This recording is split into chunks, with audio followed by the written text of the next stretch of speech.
As a state banquet chef, I gave up my 80K monthly salary to help my daughter's business, cooking at her Hunan restaurant. My food was so good, the place got famous real quick. One day after work, my apprentice made me a plate of peanuts. My son-in-law saw it and his face went cold.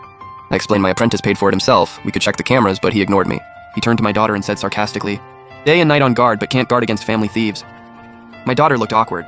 "Dad just likes this stuff. It's just peanuts, nothing else." My mother-in-law cut in, annoyed. "She can't say that. We're running a small business. Can we afford people just taking stuff?"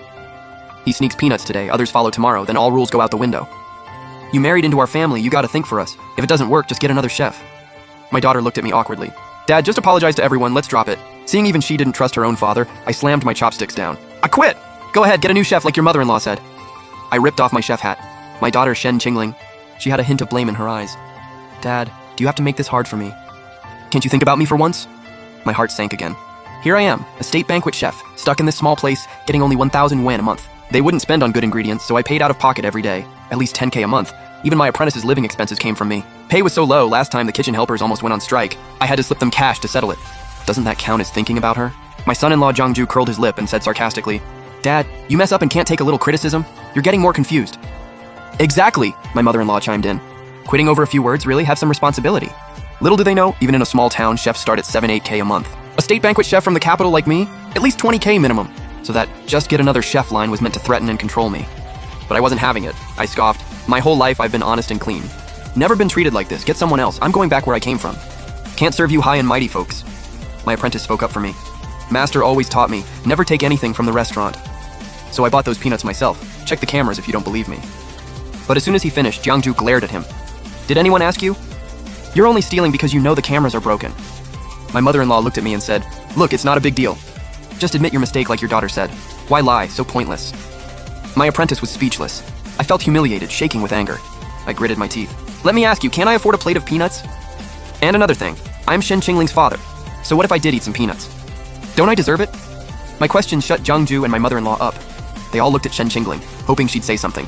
So did I. After all, I'm her real father. I raised her, fed her, never treated her badly. Now that I've said all this, she should take my side, right? But Shen Qingling frowned and scolded me. "Dad, I think you're really losing it. If you want something, ask me or buy it yourself. But taking from the restaurant without a word is wrong. If other relatives follow your example, how am I supposed to run this place? Just apologize already. Don't let outsiders laugh at us. You may not care about face, but I do." Seeing she still didn't believe me and her words getting harsher, I was so angry I clutched my chest. My heart hurt so bad I squatted down. My apprentice panicked and yelled, "Oh no, Master's having a heart attack! Help him!"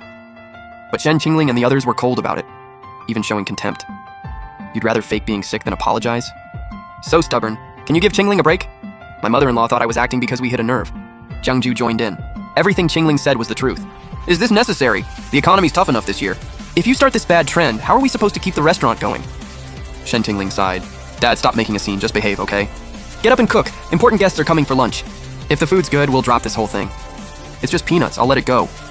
Seeing their arrogant attitude like they hired me out of pity, I got even angrier. My face went pale, cold sweat dripping down my forehead. "Are you crazy? Does this look fake? Let me help him rest." My apprentice couldn't stand it anymore and rushed to help me, but Jiangju blocked him, saying coldly, "Too many people outside. It'll hurt business." "Guests are almost here." "Exactly. Are you trying to ruin us? Always learning bad habits. Who taught you this?" My mother-in-law said, throwing shade. Shen Qingling was more direct, pointing right at my apprentice's face. "You're fired. Go back where you came from." Seeing all this, I exploded with rage. In an instant, I passed out. When I woke up, I was already in the hospital.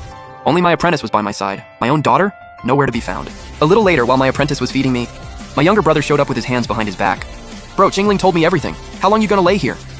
Stop faking it. Why fight with your own daughter?"